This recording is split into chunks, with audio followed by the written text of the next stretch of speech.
ada Bang Fauzan dan di sini ada Bang Aan. Nah, sebelum ke pertanyaan, kita mau tahu dulu nih, Bang Fauzan berasal dari dapil mana, Bang? Halo kawan semua, perkenalkan nama saya Fauzan Ferdiansyah. Saya maju dari Partai Hanura, mewakili dapil 1 Banda Aceh, Aceh Besar, Sabah. Oke, kalau Bang Aan sendiri?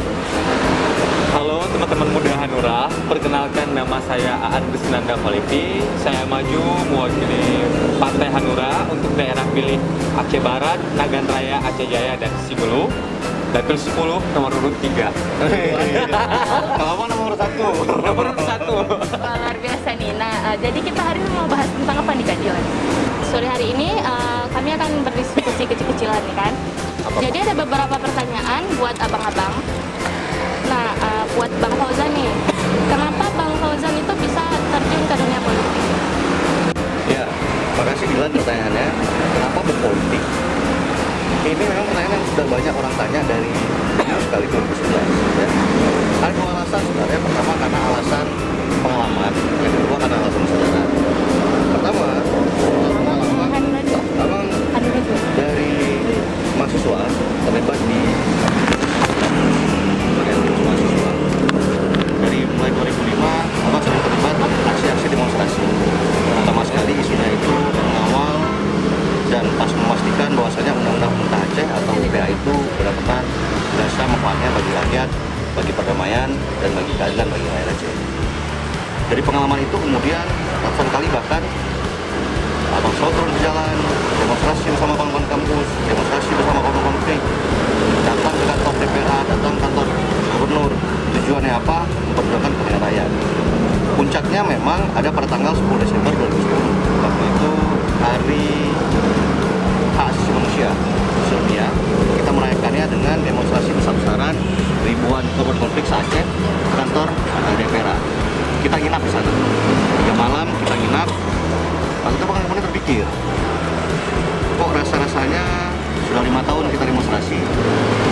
Kenapa hal-hal yang seharusnya memang diberikan, hal-hal yang seharusnya memang bisa dirasakan oleh rakyat, itu harus diperjuangkan lewat demonstrasi.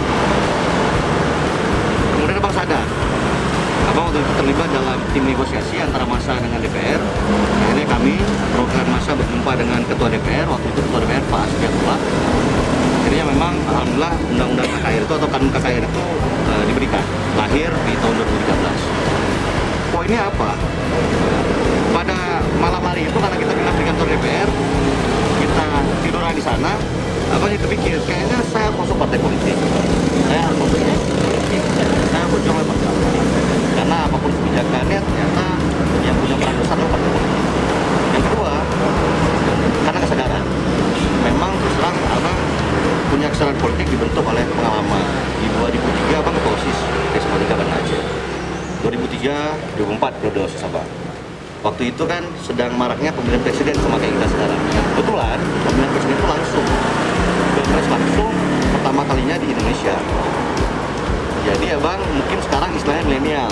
Dulu akrab kita gunakan istilah pemilih pemula. Nah, pada waktu itu abang sering diundang, bicara di radio, bicara seminar, undang ke forum-forum untuk melihat tanggapan bagaimana soal pemilu. Barangkali itu yang membuat abang kemudian memutuskan bergabung partai politik. Jadi pertama karena pengalaman dari mulai SMA sampai sekarang. Kemudian tambah lagi dengan kesadaran bahwasanya harus disadari Dilan pemimpin Indonesia ini lahir di partai politik. Gubernur, kota, bupati, anggota DPR, semuanya kan lahir dari partai politik. Malah pemilihan Panglima TNI, Kapolri, Hakim Agung, KPK sekalipun itu dipilih oleh DPR yang itu adalah partai politik. Nah itu. Nah, tadi kan kita udah dengar tuh jawaban dari Bang Fauzan.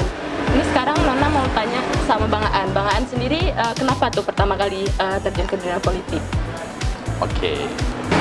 Nah, kalau pertanyaannya kenapa berpolitik, itu pertama harus dipilah-pilahkan sendiri nih. Kalau saya pribadi berpolitik itu karena memang itu passion. Nah, ditambah dengan background saya yang juga sarjana hukum, dan juga saya juga seorang yang bertipikal ekstrovert. Jadi sangat senang berkomunikasi dengan orang-orang baru, bisa melakukan sesuatu hal yang memang bermanfaat untuk banyak orang. Dan sering ya intinya senang bersilaturahmi, senang bersama teman-teman. Nah, atas dasar itu ditambah dengan basic saya yang juga sarjana hukum, jadi saya pikir ini penting untuk merubah, untuk membangun juga karena dari mulai semasa kuliah saya juga kebetulan adalah juniornya Bang Fauzan. Jadi dari mulai kampus saya juga sudah mulai belajar banyak dari beliau sampai akhirnya hingga sekarang kita juga ingin menjadikan diri kita ini sesuatu yang lebih bermanfaat untuk orang sih pada intinya. Nah, mengenai cara atau juga di perspektif teman-teman kenapa kita harus berpolitik sendiri, kan sebenarnya harus kita pilahkan ini. Nah, kita ada berpolitik karena kebutuhan atau keinginan. Nah, kalau di saya itu adalah kebutuhan. Nah, kebutuhan di saya karena memang ya karena tidak semua orang itu ya semua orang bisa bekerja ya. Semua orang belum tentu inspiratif dan semua orang belum tentu atraktif. Nah, tapi semua orang punya itu. Hanya saja kita perlu fishing, kita perlu memancing itu. Dan itu kenapa saya bersama Bang Fauzan dan teman-teman muda Hanura lainnya, kita sudah memutuskan bahwa kita akan berpolitik dengan cara yang mudah, cara yang bersih, sehat, paten, dan keren. Terus kenapa Bang harus lewat Partai Hanura? Kenapa nggak, kan masih banyak tuh partai-partai lain. Nah, kenapa harus Hanura? Ya, kenapa Partai Hanura? Pertama, Abang melihat gagasannya. Bagi Abang yang paling penting dengan politik adalah gagasannya. Karena politik adalah gagasan. Gagasan Hanura itu menurut Abang oke. Yang pertama, dia itu memperjuangkan keadilan sosial. Ini yang paling penting, memperjuangkan supaya tidak lagi ketimpangan. Bukan hanya antar rakyat, tapi juga antar daerah. Kita tahu bahwasanya hari ini di Indonesia ada daerah yang pembangunannya sangat maju, ada juga yang tertinggal. Hanura perjuangkan supaya politik gagasannya supaya pemerataan pembangunan itu adil dan merata di seluruh daerah. Yang kedua, ini yang paling menarik.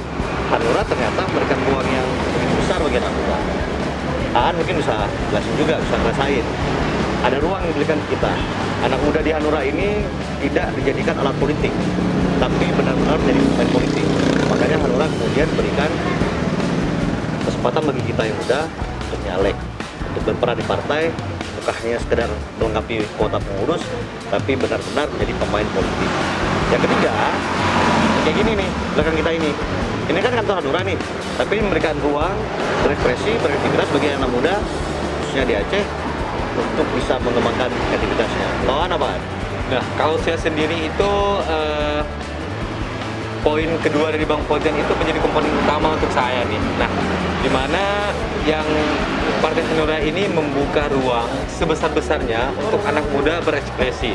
Nah, sangat setuju kalau anak muda tidak dijadikan alat politik di sini. Nah, dimana sebenarnya anak muda yang seperti kita inilah yang mampu memberikan ide-ide kreatif dan sifatnya biasanya sangat solutif. Dan kita itu bekerja biasanya tulus. Nah, kalian udah tahu dong buktinya kalau anak muda bergerak gimana. Sih Bang. Ya, itu jadi jelas. Itu hal-hal yang membuat kita menjatuhkan pilihan ke Partai Hati Nurani. Nah, Nana mau tahu nih Bang, kenapa Abang milih DPRA? Kenapa nggak Abang milih DPRK untuk Kabupaten Abang sendiri? Oke, nah, kalau pertanyaannya itu kenapa, jawabnya karena ini mengenai potensi dan pengabdian juga, dimana ketika saya nanti akan mendapatkan kursi di sana, saya akan memfokuskan diri di Komisi 7, itu sosial, agama, dan pariwisata. Nah, itu tentunya sesuai dengan background dan latar belakang saya yang selama ini juga saya pernah menjabat sebagai Duta Wisata Kota Banda Aceh, Provinsi Aceh.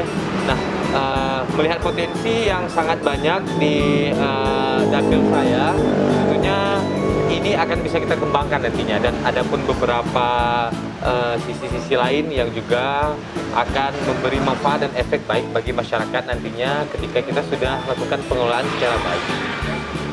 Kalau Bang Fauzan sendiri kenapa? Nah, kalau tadi Aan milih Komisi 7, Abang punya alasan sendiri juga kenapa ambil DPRA. Banyak emang yang nyarankan, Bang, bagusnya Bang Fauzan ambil DPRK dulu, mulai dari Banda Aceh, mulai dari kecamatan dulu berjuangnya, nggak langsung ngurus kabupaten. Tapi Abang punya alasan yang nggak jauh berbeda dari latar belakang Abang karena berpolitik.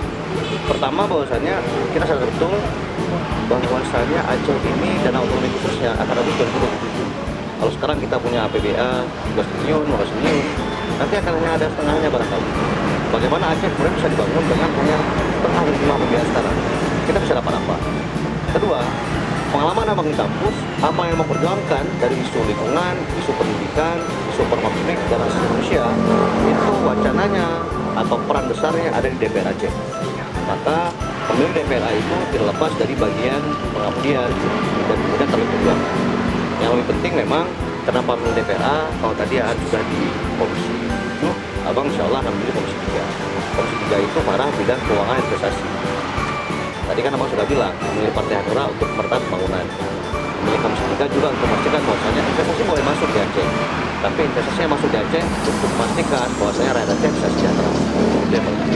Wah, kalau gitu kami siap dukung nih Bang buat abang-abang maju ke DPR. Amin. Makasih. Amin. Ya, Amin. Terus kalau misalnya abang-abang ini menang, terpilih gitu, apa yang akan abang lakukan ke depannya? Abang dulu ya. Abang. Yang paling penting, abang ingin dan memang terus sebuah keinginan dan tujuan utama menjadi penyambung lidah anak muda di DPR. Jumlah anggota DPR kita itu Nona ada 81 orang. Abang dan Bang Aan memang punya tekad dari awal kita yang menjadi perwakilan anak muda di DPR, yang menjadi penyambung lidah anak muda di DPR. Selebihnya yang kita lakukan adalah merencanakan pembangunan Aceh ini benar-benar untuk masa depan. Karena konstituen kita, pemilih kita, pendukung kita, kayak Dilan, kayak Nona anak muda, kita ingin memang merancang Aceh ini untuk anak muda, untuk masa depan. Fokus kita adalah pertama, kita mau jadikan Aceh ini daerah yang punya kedaulatan pangan. Tanpa kedaulatan pangan, nggak mungkin kita mampu melangkah ke tahun-tahun berikutnya. Yang kedua, abang ingin jadikan Aceh Undang Syariah ini punya kekuatan ekonomi, dan itu juga ada anak muda. Makanya abang dan Aan punya program satu masjid, satu komunitas, satu usaha. Bagaimana caranya Bang Aceh saat ini, Bang Aceh yang sudah syariah saat ini, memberikan modal itu bukan hanya modal insentif untuk PNS, tapi itu juga modal produktif untuk remaja masjid. Dan itu anak muda yang bisa bangkitkan potensi anak muda Islam. Dan kita bisa bangkit bersama. An, gimana An? Nah, kalau saya sendiri melihat dalam perspektif yang juga sama, Bang, tentunya semua yang kita lakukan ini adalah untuk basic utamanya itu adalah pasarnya anak muda. Nah, kalau saya mungkin akan lebih mengambil segmen di bidang memajukan pariwisata, yang itu nantinya juga akan berefek dan stakeholder yang akan melakukan pariwisata ini umumnya dan paling efektif itu juga dilakukan oleh anak muda. Nah, ketika suatu daerah, kabupaten, entertainnya itu maju, artinya ada dan lahan itu punya untuk anak muda, untuk mereka berkreasi dan ide-ide mereka tertampung, nah, maka daerah itu pun akan lebih baik perkembangannya. Dan itu tentunya punya sinergi. Sama seperti Bang Fauzan tadi, itu tentunya punya sinergi dari satu aspek ke aspek-aspek yang lain, Pak. Nah Bang, Nona dengar-dengar katanya banyak yang bilang di mana ada Bang Fauzan di situ ramai anak mudanya. Kenapa bisa gitu nih Bang kira-kira? Iya nih Bang, karena teman-teman Dilan ini juga banyak yang masuk ke tim kawan Fauzan dan juga tim Hanura. Itu kenapa? Nah, kalau itu Bang Fauzan nih jawabnya. Karena saya juga salah satu hashtag kawan Fauzan nih. Ya, jadi Dilan jawabannya gini. Kayak bilang tadi kan, abang 2010 kemudian memutuskan untuk maju atau masuk partai politik atau berpolitik. Abang kemudian sadar bahwasanya nggak mungkin nih saya masuk sendirian. Akhirnya abang kemudian cari tahu, cari ilmu, baca buku, ikut pelatihan dan sebagainya. Kemudian abang kemudian tertarik untuk mengadakan diskusi-diskusi pendidikan politik. Saatnya kemuaan.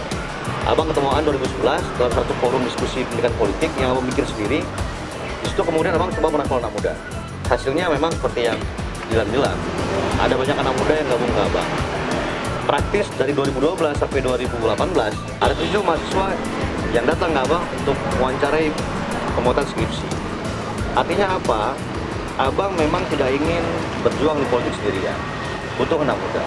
Abang merasa perjuangan abang untuk masa depan. Abang masih muda. Praktis bulan depan abang genap 32 tahun. Harus banyak anak muda yang terlibat di politik. Dan alhamdulillah itu abang syukuri sekarang. Bukan hanya tim abang, tapi abang juga bersyukur bahwa saya banyak sekarang caleg-caleg yang usia muda. Dan kita saling dukung. Harapan abang semua anak muda bisa terpilih, menyuarakan kepentingan rakyat Aceh, memberikan suara yang kritis, dan membela kepentingan masa depan Aceh. Itu lah. Nah sekarang giliran abang nanya nih. Tadi Nona bilang udah nanya. Abang mau tahu Nona kelas berapa sih, sekolah di mana atau kuliah? Sekarang Nona SMA kelas 3 di SMA kelas 3. Kelas 3. SMA kelas 3 di Terus dulu. Kalau nyoblos, Nona pertama kali atau yang kedua kali? Baru pertama kali. Nyoblos pemilu? Pilkada kemarin belum nyoblos? Belum. Berarti ini kali pertama? Sama kayak Abang dong, kelas 3 jadi pemilih pemula, top. Nah terus kalau Dilan gimana? Ini pemilu pertama atau udah nyoblos pilkada kemarin? Kemarin udah, jadi ini yang kedua kalinya. Dan Dilan sekarang kuliah berarti? Kuliah di semester 4? Wah, top. Jadi ada kita yang udah kuliah, ada yang masih SMA kelas 3. Dan ini baru nyoblos yang pertama, ini baru nyoblos yang kedua kali ini ya. Nah untuk Nona sama Dilan, Abang mau ceritain dulu nih apa yang tadi Bang An belum sampaikan. Bang An ini kemana-mana sangat peduli lingkungan. Kalau minum nggak pakai pipet, beneran, langsung supaya apa? Menghemat sampah plastik dan mengurangi sampah plastik. Termasuk ini kemana-mana bawa sapu tangan dan nggak pakai tisu. Nah kan pasti bawa sapu tangan. Nah jadi kita pilih anggota DPR yang memang sudah berbuat nggak cuma pencitraan di media. Itu yang paling penting. Nah, kawan muda semuanya, jangan lupa kalian tanggal 17 April ke TPS dan jangan golput. Karena kalau kalian golput sama aja tuh kayak kalian ngebiarin politis-politis yang nggak baik mimpin negara kita. Nah, sebelum kita tutup, kita dengerin dulu nih closing statementnya abang-abang kita. Ini jargon sih. Berjuang bersama kawan Fauzan. Aan kita. Makasih ya. Oke, sekian aja bincang sore kita hari ini. Thank you Bang Fauzan, Bang Aan Ya. udah bincang-bincang sama kami. Makasih Dilan. Makasih, Bang. Bang. Terus dulu. Silakan.